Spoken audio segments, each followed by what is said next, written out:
I'm really excited to be able to stand here in front of you today, a crowd full of such amazing conservationists from all over the world.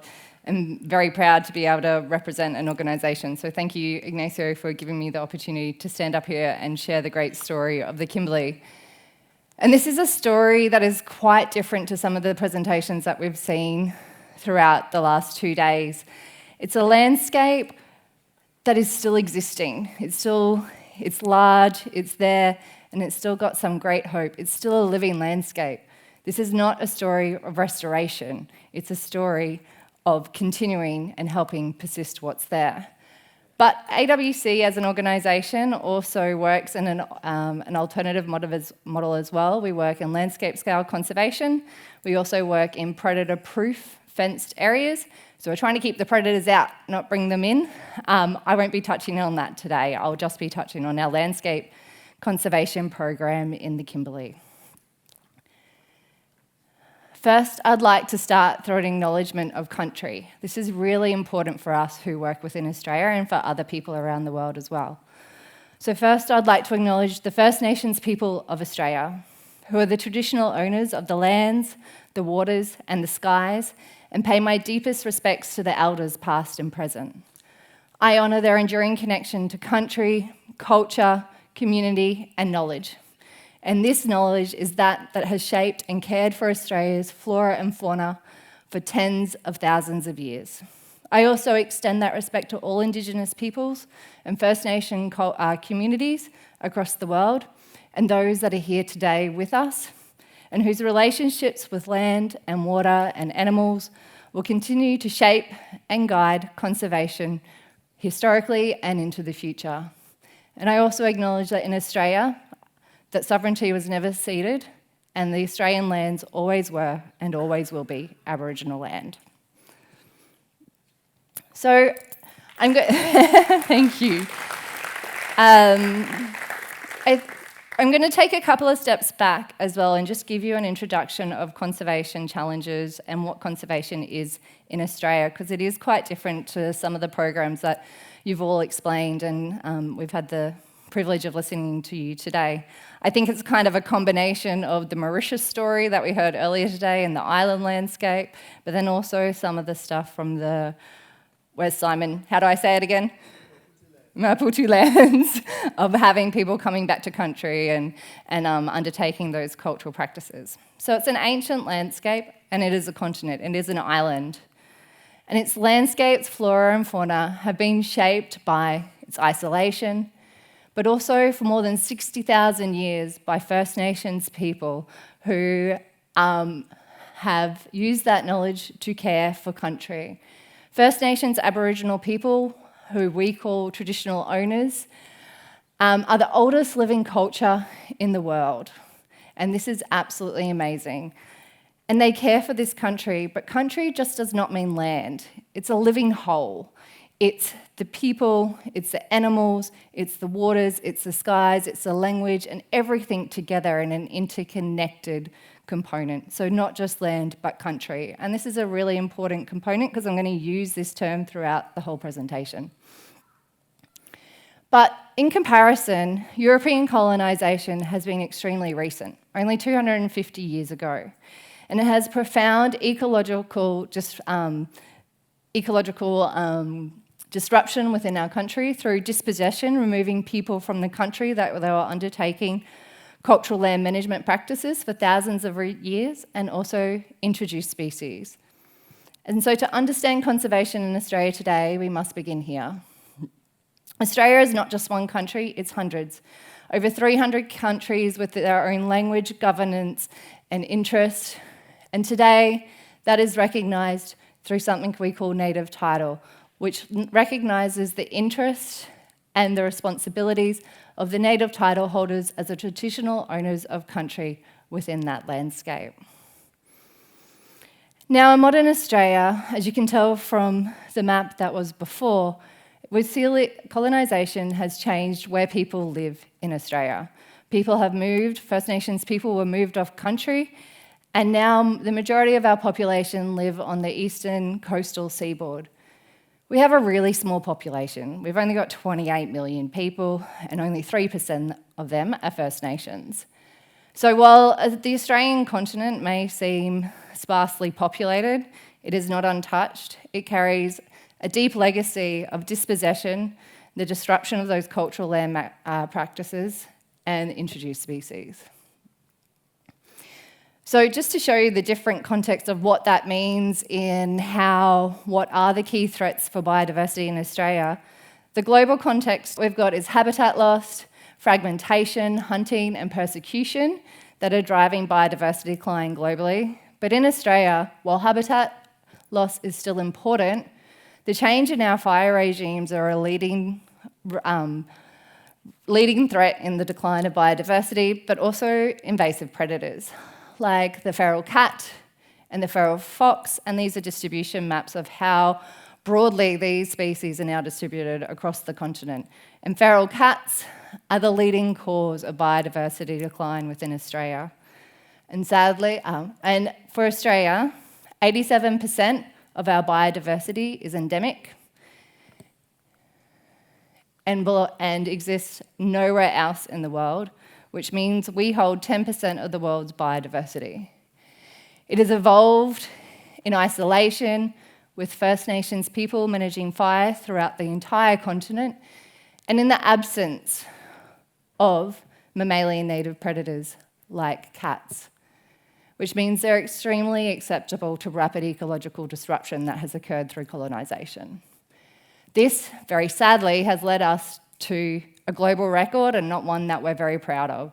We have the worst mammal extinction, highest mammal extinction rate in the world, and since colonisation, we've lost species decade after decade. And these aren't just numbers on a graph, they're entire life forms that have now gone forever, like the lesser bilby, pig-footed bandicoot, desert rat kangaroo, and they're gone forever. And we've now, today, lost 38 mammal species across Australia. And it's not just with the extinctions, it's a biodiversity decline that we're seeing across the entire continent. This is the map of our threatened species index. Since 1985, we've seen even our threatened species numbers decline year after year, mammals, birds, and plants. However, in one part of Australia, much of what has been lost through the rest of the continent still remains.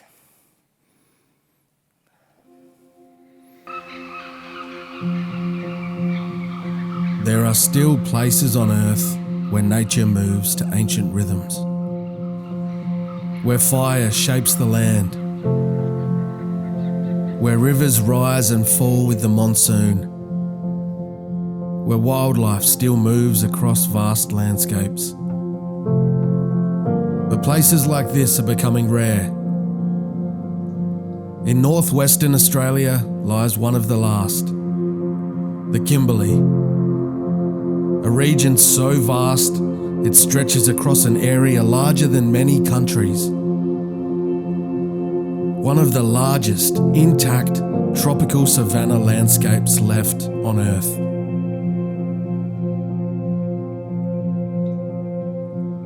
The Kimberley is ancient. Some of its rocks are more than 1 billion years old. Every year the monsoon fills rivers and floodplains before the long dry season returns.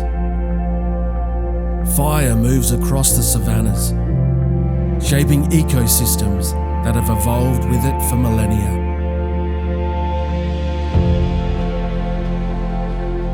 These vast tropical savannas, rugged sandstone ranges, monsoon forests, and coastal inlands create an extraordinary diversity of habitats. And within them lives a remarkable collection of wildlife. The Kimberley is one of the world's most biodiverse and ecologically significant regions on the planet, with intact species assemblages, including many that are found nowhere else in the world. This region is a critical refuge for an increasing number of species that have been declining or lost from Northern Australia. and is therefore a national priority for conservation. But the Kimberley is not wilderness, it is country. For more than 60,000 years, Aboriginal people have lived here, caring for land through deep knowledge of seasons, fire, animals, and water.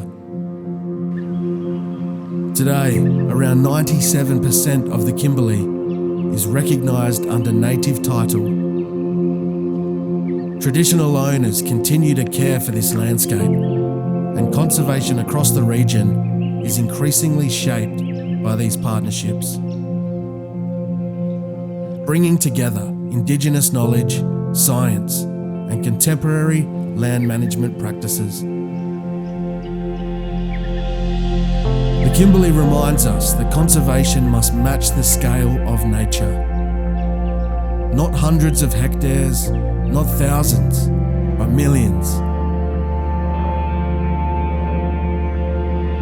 In many places around the world, conservation is about restoring what has already been lost. But here, in the Kimberley, we still have the chance to protect something extraordinary. One of the last great intact landscapes on Earth. A place where culture, community, and conservation come together. And a landscape that reminds us what is still possible.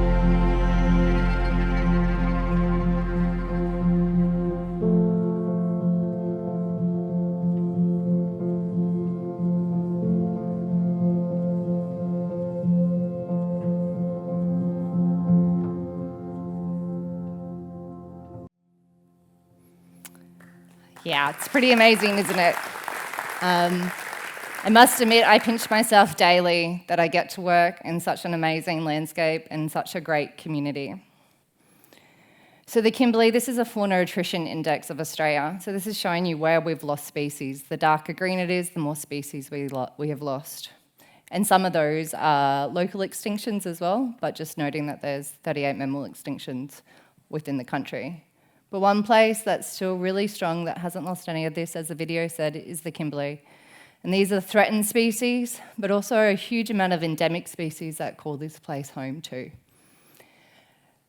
However, while we're still seeing this ecosystem still functioning at its scale, it still is under threat. With people being moved off country, with the introduction of introduced species, those animals across northern Australia, in about 20 years ago, we realised were starting to disappear and and took a lot of research to figure out why. And this is why AWC, or Australian Wildlife Conservancy, works in the Kimberley to try and help understand the threats and manage those threats so that these species can still persist here. AWC's mission is the effective conservation of all Australian animals and their habitats. You'd think I'd know that off by heart by now, and I do, but I'm a little bit nervous. And to do that in the Kimberley is looking at how we can protect as much as possible of the 43 million hectares of that region. So the Kimberley is about the size of Germany. It's actually a little bit larger, and how we can actually do that. So about 25 years ago, we started purchasing pastoral leases that hold threatened species and other endemic wildlife, and restoring those ecological processes within that space and managing the introduced species within there. But obviously, once you've reached a certain amount of pastoral leases, it's understanding what kind of space or what kind of other partnership model or conservation model can we use. So then we started partnering or going under contract with government, and then working with the Aboriginal or First Nations people on their exclusive native title area, an area that they have full ownership of, in partnership to undertake their Healthy Country programs, which is essentially a conservation program. And because of this, today, 25 years later, AWC, which is represented in the green, looks after 4.3 million hectares of the Kimberley region. Now, this is the size of Switzerland, and those from Africa, it's 3 times the size of Serengeti, and we do this with 30 staff. And they're quite complex programs. But excitingly, given the conservation significance of the Kimberley, There's lots of other types of conservation land management occurring within the region. So we've got national parks and other Indigenous protected areas, which reaches to about a third of the Kimberley under some form of conservation management. I think something that gives you a lot of hope in this space as well, and that is quite amazing, is that all these people that are engaged in conservation management here, we actually all have a shared vision, and that's to keep healthy country and support long-term resilience of this tropical savanna landscape for generations to come and under First Nations stewardship. And as I said, while we're trying to protect this, there are threats in the Kimberley, and that's wildfire. These are large destructive wildfires that can go across areas the size of Switzerland themselves, and they're so intense that they remove everything from the landscape, removing habitat complexity and vegetation structure. With the introduction of pastoralism in the region, we've seen cattle, pigs, donkeys, horses also come through. They're further removing that complexity and the vegetation structure of the habitat. And I tell you this because it's really important, because while people might think these are cute, cuddly domestic cats, they're actually feral cats, and our species have evolved not to have such efficient mammalian predators. So when you open up a landscape through having intensive wildfires, when you have pastoralism and feral herbivores removing structural integrity of a landscape, it opens up our native species to predation from feral cats, and that's our biggest threat in the region. So how we work, we're a science-informed conservation land management organisation, and in the Kimberley we focus on having people on country, science guiding action, applied land management, partnerships and influence, and measuring outcomes and scaling impacts. I'll go into these just a little bit, and then I'll go into our outcomes. So boots on the ground or people on country, it's one of AWC's favourite terms, boots on the ground, and in the Kimberley, people on country is one of our favourite terms that we use. So this means having people working as close as possible to the big landscapes that we're working through, supporting our First Nations partners, being able to access the country, and just working and living as part of the community. For an area the size of Germany, this may shock most of you, there's only 40,000 people in the Kimberley.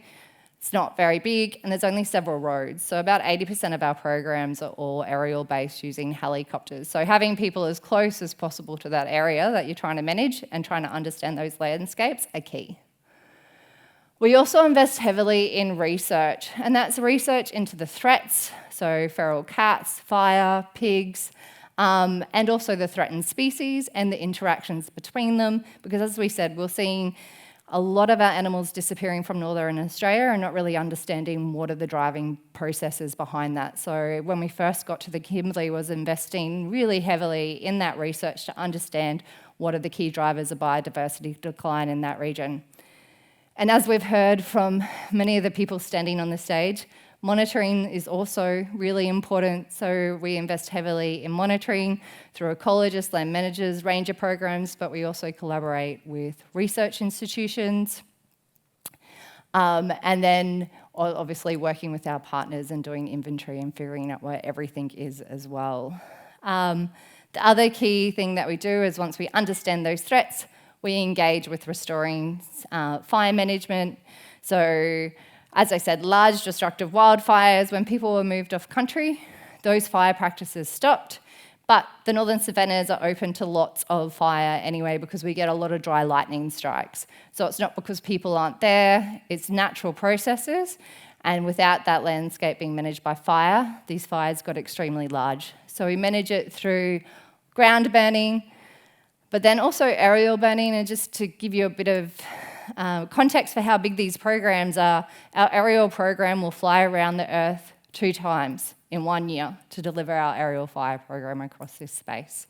And the aim of this is to reduce the large dry season fires, implement cooler burns, and create a mosaic of fuel ages and increase that habitat complexity for those species. A part of this as well, working with our partners, is ensuring that we're increasing their access to country. Feral ungulates as well, the removal of feral herbivores, I've already touched on this. We muster, we trap, we have a really large aerial feral program, but here it's also shifting about how can we get these benefits back to community as well, and more recently, with our mustering and some of our partnerships, that revenue go back to our partners, but part of the team has started a bit of a program called Killer for Community. Killer is the beef, we take it from the wild, and then Braden's a big, great one of this. He'll bring the chopper in, he'll get the cattle, and then we'll load it up on the truck and take it back to community for meat. And I just want to give a shout out to Braden Riles, who is in the audience today. If you haven't met him, go have a yarn. Yeah! This is our feral control program over the last 3 years. And by feral control, I mean aerial feral control. So this is Braden flying around the earth once in a helicopter with a pump action firearm, because we're not allowed to use semi-automatics, shooting over 15,000 feral animals across 4.3 million hectares. And it's an absolutely amazing outcome, just showing you how little people we have, but how much impact we can have in that space. Yeah, Braden.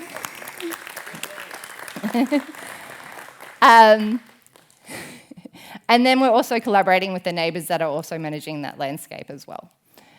So all up, what this does, this is some of our earlier research, is showing that it's through fire management and through feral ungulate management, we're increasing the habitat complexity and the overall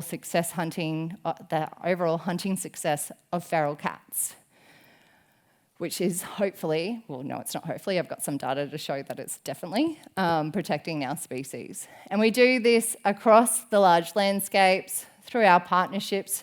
We don't only just work with Indigenous or Aboriginal partners, but we also work very closely with our pastoral neighbours to deliver the fire management as well.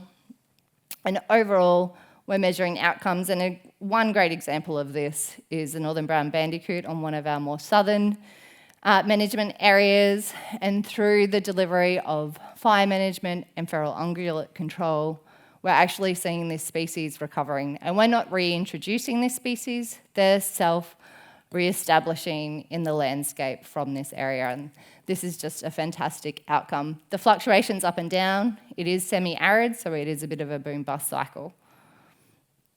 Secondly, here's another great outcome that I love to share when everyone's trying to reintroduce feral herbivores in general, they're not feral where you guys are from, into a landscape. This is what hooved animals do to the Australian landscape. It is a very fragile ecosystem. From purely putting up a fence and removing some of those feral ungulates, this is what it looks like 25 years later. So this is some of the impacts that we have on the landscape restoration within the area. All right, I'm going to go a little bit more into detail now on some of the key outcomes, and I'm going to focus on two. Well, I'd love to focus on many. We don't have the time, and I'm wondering how much time I have now as well. So that's returning fire to the Kimberley savannas. So AWC's role in this is, there are many key players, but I'm just going to touch on AWC's role, is undertaking that early research to look at how, and on-ground trials, about how we can restore and take some of those traditional knowledges of how we implement fire in the landscape, working with our First Nations partners, back into more of a contemporary-based framework. How can we restore those fire patterns and fire regimes? So we looked at the fire delivery and how we did that across the landscape. We also looked and showed research and evidence on the fauna and landscape responses of that, and how overall it reduced the impact of feral cats within that area. And as I've touched on, we've done that through demonstrating this contemporary fire management at scale. So even outside AWC tenured areas, we're working with our neighbouring pastoralists, because pasture is really important for them as well. And fire is something that brings the whole Kimberley region together, because it is such a destructive force if not managed well. And we're able to deliver fire well outside AWC tenured-based areas. And this really helped over the last 25 years, building the partnerships that we've been able to develop today and the key relationships that we have across the region. So what do those results look like? So we've seen a huge transformation in the fire regime in the Kimberley. So this graph shows The switch from late dry season fires in the red to implementation of those cooler early dry season fires in the blue. This is one of our management areas. In some areas we've seen even a greater reduction of more than 50% of late dry season wildfires and even a reduction in total area burnt. I think one of the most amazing things about the Kimberley and something to celebrate is the transformation of the fire regimes within that region. So it's not just AWC, as I said, there's a huge amount of people working in that space, but it's not just also the conservation managers, it's also all the key people that live within there, even the pastoralists. And so over the last 25 years, or mainly 15 years, I'll touch on that in a little bit, fire management has expanded across millions of hectares, with it now extending across 95% of the Kimberley. And to show the shift in those fire regimes, this is the frequency of late dry season fires. What we're seeing is the darker red is the more frequent fires, to what we see today with a full reduction in how intense those wildfires are. And we're talking an area the size of Germany in less than 10 years. This is a really impressive feat of people working together to show what we can do as but how also important it is to manage it across such a large scale. So some of the great fauna outcomes, there's been many, but one that's been purely because of the fire management that we've done is this endangered bird species, the Gordian finch. It's a very beautiful bird species, but because of that shift in change and fire regimes, when people or First Nations people were moved off country, those large destructive fire seasons came. Simon touched on it earlier, you see a shift in some of those ecosystems. For us, it was not maintaining treed or savanna-based areas, it was complete loss of some of those grass species that this Gordian finch relied on. So that meant that there led to be about less than 2,000 across all of northern Australia. But through this fire management system and restoration, we now see that there's more tens of thousands potentially. It's really hard to monitor the Gordian finch, but it's been a full return of the species across northern Australia.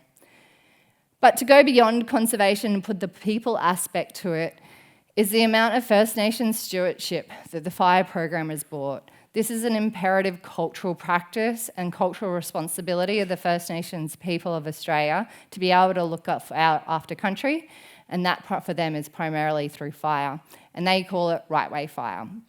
A really nice example is the fire walk that was able to be achieved last year. As I said, it's really remote, it's hard to get people out on country. A chopper flew people out to a really remote location and they spent several days walking along, burning country like their ancestors did. And this not only improves the fire management, has biodiversity outcomes, but it gives them a real sense of identity and bringing through their responsibility of caring for country. And if you haven't seen, I'm sure most people that are delivering fire in the savannas in Africa are also using leaf blowers, but if you don't know, that's a leaf blower. And also beyond conservation is the carbon income. There was a massive shift in 2010 where carbon-based programs on savanna fire programs was created.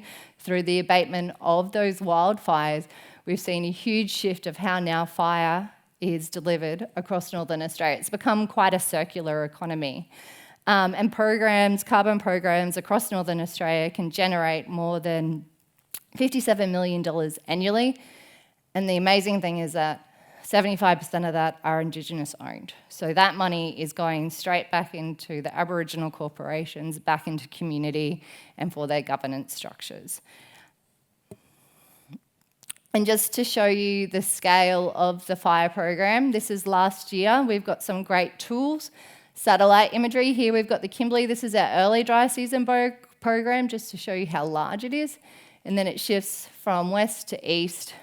We use satellite imagery that gives us real-time assessment of the fire program. We put the early burns in the early dry season, so they're nice and cool and really, really patchy. But what you can see as we hit August, all these fires are started through lightning. And what I'm trying to show here is just how quick those are. All right. Well, the next one I was going to do for the second great outcome that I think encapsulates the whole conservation and people component is the golden bandicoot. So the golden bandicoot's disappeared from 95% of its range, mainly because of predation by through feral cats, fires and ungulates. But the Kimberley is a stronghold and it holds 70% of the species' genetic diversity. And as we move through climate change, the more genetic diversity, the better. So as I mentioned, AWC has predator-proofed sanctuaries, but we need to have source populations of these threatened species to bring them back. So why this matters is because it's one of Australia's most threatened mammals, but it's also a culturally important species for many First Nations people. So working with the traditional owners of both areas in Willigan country and Walpuri country, we worked to return golden bandicoots that had disappeared from Walpuri country in Central Australia over 60 years ago, meaning that those people on that country hadn't seen that species, and that's lost through their songs, their pictures, and their cultural responsibility. So working with Willigan, who helped capture, or the Narian people that helped capture those species, they then helped transport those species and handed them over with the elders to the country at Newhaven, the fenced reserve, and were a part of the full process. 2 years later, what we're seeing is a full species being returned to country, and there's a thriving population up to the 6th generation. And the benefits outside of conservation is that cultural reconnection and knowledge sharing. So Narian people are so proud that their country is so healthy that they're able to gift a whole species to that area. And it means that for the Walpuri mob or the Walpuri people, that their country is healing. It's supporting employment, education, and just that real purpose of that time. All right, to the challenges. So obviously managing the landscape, the size of the Kimberley is complicated, multiple tenures and jurisdictions, balancing land uses and priorities. So conservation across other people that have different priorities is hard, and we're also seeing increasing pressure from resource extractive land uses for like mining, and this is a really big choice for First Nations people because it offers financial security for them. And so by offering other alternatives that they can participate in keeping healthy country programs going, like the carbon program, is really important to offer different models so community can engage with that. Also, remote operations and workforce constraints. Conservation in Australia is extremely expensive. We have extremely high salaries, travel and operating costs are crazy, which means we have fewer people on the ground being able to deliver the work that we do. A great example is just the cost for us to get fuel out to a remote location. We're using helicopters to sling. For someone was slinging a rhino for 250 Ks, we sling fuel out for 250 Ks just so we can even deliver our fire program. Also the intercultural partnership challenges. So working across such different worldviews, as many of people in this room know, can be quite tricky, particularly when there's different governance structures, ways of doing business, and particularly on time and the priorities. Australia has some complexities that we're still dealing with the impact of colonisation, so the priorities of conservation might not be number one for our partners that we're working with, so it's through how we can support them with those priorities to deliver those programs. And we've all said it, and we all know down to our core that building trust and strong partnerships take time. And as we've seen across the world is climate variability and change. We're already experiencing floods. We lost one of our operations bases 3 years ago at Mornington, where Braden and I used to live. They say it's a 1 in 1,000 year flood, maybe 1 in 100, but we lost a boab that was more than 800 years old. So we're starting to see these extreme events. We're seeing changes in seasonality and fire seasons. In other parts of the world where it's drying out, it's actually getting wetter for us, which is restricting our windows that we can work. It's also changing our fire behaviour quite a lot and how much fire we might need to put in that space. But those things that are challenges are also opportunities. So something we do take for granted in Australia is the lower pressure from human encroachment. We're living in vast landscapes. We're not having that pressure from poaching or people coming through. And it really is an opportunity for us to hold on to intact ecosystems that still function across vast landscapes. It's also through scale, creating influence, so demonstrating the solutions through our science-informed land management programs, through our partnership models, through the work that we're doing is figuring out how we can influence and support other great management programs into the future. Also, partnerships expanding impact. As I said, the Kimberley is under 97% native title, Australia is under 50% native title, and traditional owners have that cultural responsibility of caring for country. So that is a great opportunity where we can have shared goals and come together to deliver conservation at large scale. There's large tracts of Australia under Indigenous protected areas that hold a suite of our threatened species as well without that impact of human encroachment. So it creates a huge opportunity. But also investing in the local people and long-term leadership of the traditional owners. These people are from that country. They're connected to that country. It's part of their core. They're going to be there for the long term. So supporting them to undertake that responsibility and to live there and to be part of that is key. And that's how we've shifted our model more recently in the Kimberley for our workers. And it's working quite well. And innovation and strengthening conservation. We're moving in a very rapidly technological, opening, fast-moving world through satellite fire mapping and how we can use that through our quick response adaptive management that we're going to need with climate change. But it's also better supporting for making it more accessible to the traditional owners, the people that don't have that baseline skills, so they can have that real-time information and manage their own country in that space. And lastly, for the opportunities is a landscape where conservation can still succeed. It's an opportunity to protect nature before it's lost. Our lessons learnt is work at scale of nature. Lots of people have already talked through this. Our threats across the region do not move within small tenures or through property boundaries. It's really, really important for us to be able to manage at that scale, to manage those threats within the region. And we having to think beyond the organisations and their tenures that deliver. So that might not be partnerships per se, but collaborations or working through finding that common ground of what you can help deliver that, for example, fire on pastoral properties. Someone's already touched on this, but Cash from Mauritius touched on this, and so did Simon, on the effective integrating science and knowledge with action, having that evidence, having that base. The only addition that I'll put into that is that of the traditional knowledge.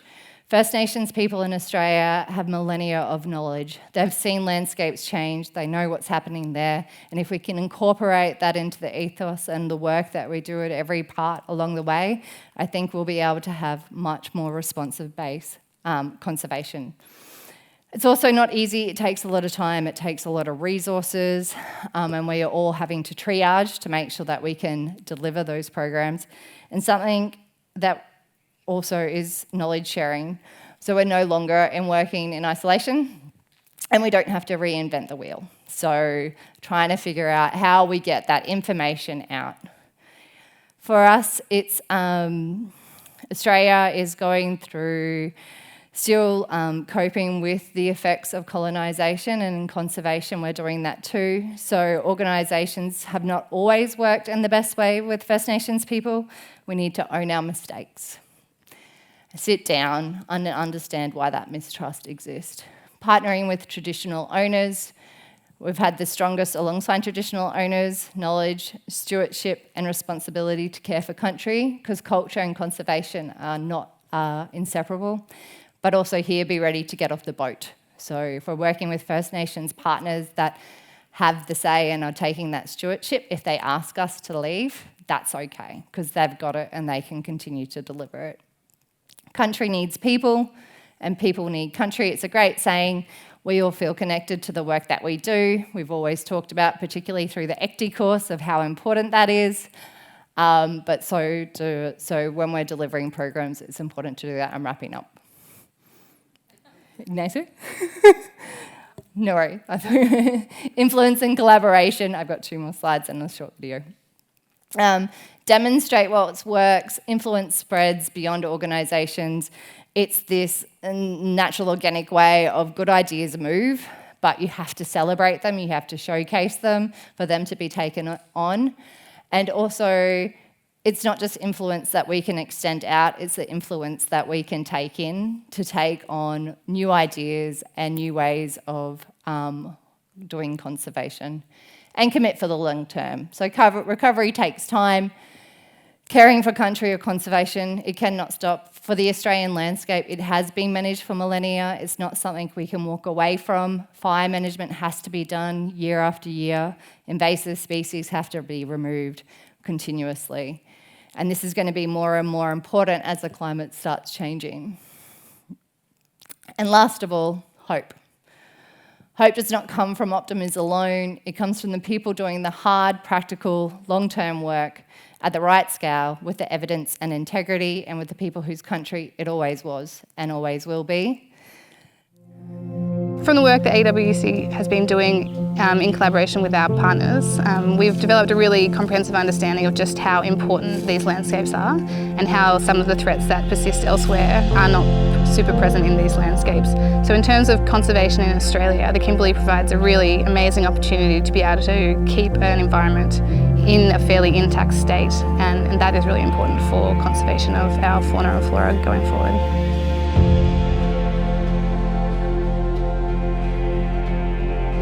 You can't really put a value on the importance of that style of land management and that work that's done, because without it, at some point the country changes forever and you can't not manage it. You have to manage it ongoing and be adaptive in that process as well. So it's extremely important, particularly in a place like the Kimberley, which has acted as a refuge, an ancient refuge for threatened species for millennia. And they're really, there's some species that are only persisting here now. And without that work, what happens?